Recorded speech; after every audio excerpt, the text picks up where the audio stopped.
जहाँ वो गार्ड था उसको सस्पेंड कर दिया गया है। हम जामिया मिल्लिया इस्लामिया की वाइस चांसलर नजमा अख्तर का भी शुक्रिया अदा करते हैं और उन सब लोगों का शुक्रिया अदा करते हैं जिन्होंने हमारी इस खबर को संजीदगी से लिया, उसको अहमियत दी और उनको लगा कि वाकई में बच्चों को तकलीफ़ हो रही है और उन्होंने एक तो फ़ीस जमा करने की टाइम बढ़ा दी, तारीख में इजाफा किया और नए काउंटर भी बना दिए।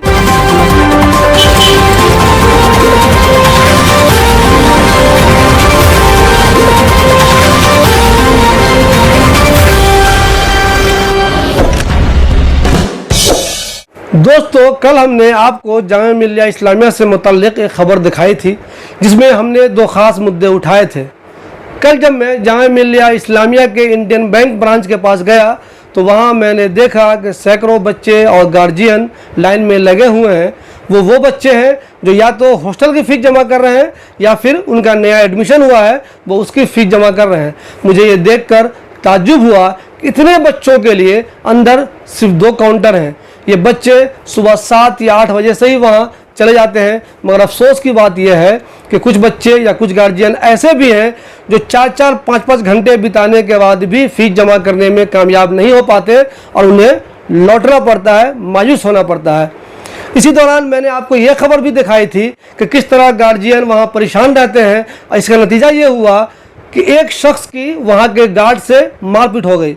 मैं आपको बता दूं, कल जब मैंने ये वीडियो मारपीट की डाली तो बहुत ज़्यादा हंगामा मच गया। मुझसे बहुत सारे लोगों ने पूछना शुरू कर दिया कि आखिर गार्ड की इतनी हिम्मत कैसे हो गई कि वो जामिया के स्टूडेंट को पीट रहा है। मैंने सबसे यही कहा कि मुझे नहीं मालूम कि जामिया का स्टूडेंट है या नहीं है, ये कोई गार्जियन है ये भी मुझे नहीं मालूम और मुझे ये भी नहीं मालूम कि ये कोई नॉर्मल कस्टमर है। लेकिन हाँ, उसकी मारपीट उस गार्ड से हुई और गार्ड ने उसको जो मारा वो किसी तरह से मुनासिब नहीं था। और दूसरी खबर जो मैंने बताई आपको ये थी कि गार्जियन और बच्चे दोनों बहुत ज़्यादा परेशान हो रहे हैं। सिर्फ 4 दिन का उनको टाइम मिला है, ऐसे में भला फ़ीस कैसे जमा होगी। मगर खुशी की बात यह है कि हमारी उस वीडियो को जामिया मिल्लिया इस्लामिया ने संजीदगी से लिया और हमें इस बात को आपको बताते हुए बहुत खुशी हो रही है कि जामिया ने 2 अहम फैसले किए हैं। पहला तो ये कि जो बैंक है जहां वो गार्ड था उसको सस्पेंड कर दिया गया है। जी हाँ, जिस गार्ड ने उस गार्जियन को या उस बच्चे को या जो भी वो शख्स था, मैं एग्जैक्ट नहीं जानता कि वो कौन था, जिसको बहुत पिटाई लगी थी, गार्ड ने उसको पीटा था, उस गार्ड को सस्पेंड कर दिया गया है। दूसरी बात यह है कि जामिया ने बच्चों की परेशानी को देखते हुए कई नए फैसले लिए हैं, जिनमें सबसे ख़ास फैसला यह है कि जो फ़ीस सिर्फ 28 तक जमा होनी थी वो अब 31 जुलाई तक जमा हो सकती है। हमने आपको खबर में दिखाया था कि 10 बजे से लेकर सिर्फ 3:30 बजे तक बैंक का काउंटर खुलता है। इस दौरान आधा घंटा बैंक का वो स्टाफ मस्ती भी करता है, लंच भी करता है, बाहर घूमता भी है, सिगरेट भी पीता है।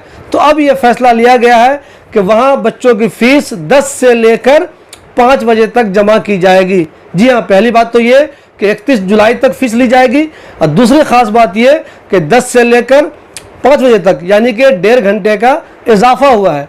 उससे भी अहम ख़ास बात यह है कि अब जामिया मिल्लिया इस्लामिया ने नए एडमिशन वालों के लिए फ़ीस जमा करने के लिए 3 नए काउंटर बना दिए हैं। जी हाँ, ये बहुत खुशी की बात है कि अब 3 नए काउंटर और बन गए हैं बैंक के अलावा। आपको मालूम है कि जामिया में 2 बैंक हैं जहां बच्चों की फ़ीस जमा होती है, लेकिन इस 2 बैंक के अलावा भी जामिया मिल्लिया इस्लामिया ने 3 मज़ीद नए काउंटर बना दिए हैं ताकि बच्चों को फ़ीस जमा करने में आसानी हो। लेकिन आपको एक ख़ास बात मैं ये बता दूं जो आपको ध्यान रखने की है, ये जो 3 नए काउंटर हैं वो सिर्फ न्यू एडमिशन के लिए हैं। जी हाँ, जो अकाउंट्स डिपार्टमेंट है जामिया मिल्लिया इस्लामिया का, वहाँ फ़ीस जमा हो सकती है। उसके अलावा जो DHW ऑफिस है वहाँ फ़ीस जमा हो सकती है। उसके अलावा dean faculty of social science, वहाँ भी फ़ीस जमा हो सकती है। एक बात ध्यान रखिए कि जो तीसरा वाला ऑप्शन है यानी कि dean faculty of social science, वहाँ सिर्फ वही बच्चे अपनी फ़ीस जमा कर सकते हैं जिनका एडमिशन उस डिपार्टमेंट में हुआ है। तो दोस्तों, मुझे आपको ये बताने में बहुत खुशी महसूस हो रही है कि हमने जिस मुद्दे को उठाया था जामिया मिल्लिया इस्लामिया की अथॉरिटी ने उसको बहुत संजीदगी से लिया। हम जामिया मिल्लिया इस्लामिया की वाइस चांसलर नजमा अख्तर का भी शुक्रिया अदा करते हैं और उन सब लोगों का शुक्रिया अदा करते हैं जिन्होंने हमारी इस खबर को संजीदगी से लिया, उसको अहमियत दी और उनको लगा कि वाकई में बच्चों को तकलीफ़ हो रही है और उन्होंने एक तो फ़ीस जमा करने की टाइम बढ़ा दी, तारीख में इजाफा किया और नए काउंटर भी बना दिए। और जो लोग नाराज़ थे, जो बहुत गुस्से में थे कि आखिर उस गार्ड की इतनी हिम्मत हुई कैसे कि उसने बंदूक से मारने की कोशिश की, तो उन सबको मैं बता दूं कि जहां तक मुझे बताया गया है उस गार्ड को भी सस्पेंड कर दिया गया है। दोस्तों, हमारी आइंदा भी कोशिश रहेगी कि हम आपके मतलब की खबरें आपको दिखाते रहें। आप प्लीज़ हमारे चैनल को सब्सक्राइब करें, बेल आइकन भी दबा दें, और जब भी इस तरह की कोई ख़ास खबर जामिया मिल्लिया इस्लामिया की या जामिया नगर से ताल्लुक़ कोई भी खबर होगी वो आप तक पहुंच जाया करेगी। ये जो मेरी खबर थी उसका ताल्लुक़ सिर्फ जामिया से नहीं था, पूरे हिंदुस्तान से था, चूँकि जामिया मिल्लिया इस्लामिया में पूरे हिंदुस्तान से बच्चे तालीम हासिल करने के लिए आते हैं। वहाँ ओखला के बच्चे भी परेशान थे और ओखला के बाहर, दिल्ली से बाहर के बच्चे भी परेशान थे और गार्जियन भी परेशान थे। मैंने अपनी जिम्मेदारी समझी, आपको खबर दिखाई और अच्छी बात हुई कि उस खबर का असर हुआ और स्टूडेंट्स को अब इसका फ़ायदा मिलेगा। ये मेरे लिए, हमारे चैनल के लिए बहुत खुशी की बात है। दोस्तों, मैं एक चीज़ और आपको बता दूं, मेरा कोई मकसद नहीं था कि वो गार्ड सस्पेंड हो जाए या उस गार्ड को सज़ा मिले, लेकिन एक बात तो है कि उस गार्ड ने गलती की थी। जिस तरीके से उसने उसको मारा था ये मुनासिब नहीं था। मैं एक चीज़ आपको ये भी बता दूं कि जिस साहब का उस गार्ड से झगड़ा हुआ था, बहस हुई थी, हो सकता है उन्होंने भी गलती की हो, उन्होंने ही कोई ऐसा कदम उठाया हो जिससे गार्ड नाराज़ हुआ हो। लेकिन चूँकि गार्ड की जिम्मेदारी ज़्यादा होती है, जो लोग 4 घंटे से 3 घंटे से 5 घंटे से लाइन में लगे हो वो टेंशन में रहते ही हैं। हो सकता है उन्होंने कुछ उल्टा बोल दिया हो, कुछ गार्ड से बदतमीजी कर ली हो, लेकिन गार्ड ने जो हरकत की थी वो मुनासिब इसलिए नहीं कह सकता कि गार्ड अगर चाहता, पूरा बैंक अगर चाहता तो उस आदमी को अपने कंट्रोल में कर सकता था, बजाय इसके कि उसकी पिटाई करता।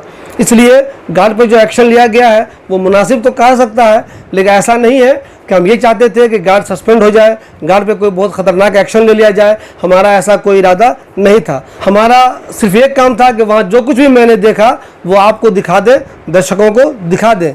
बाकी का फैसला तो जामिया अथॉरिटी को लेना था या बैंक की अथॉरिटी को लेना था। हमारा इसमें कोई रोल नहीं था।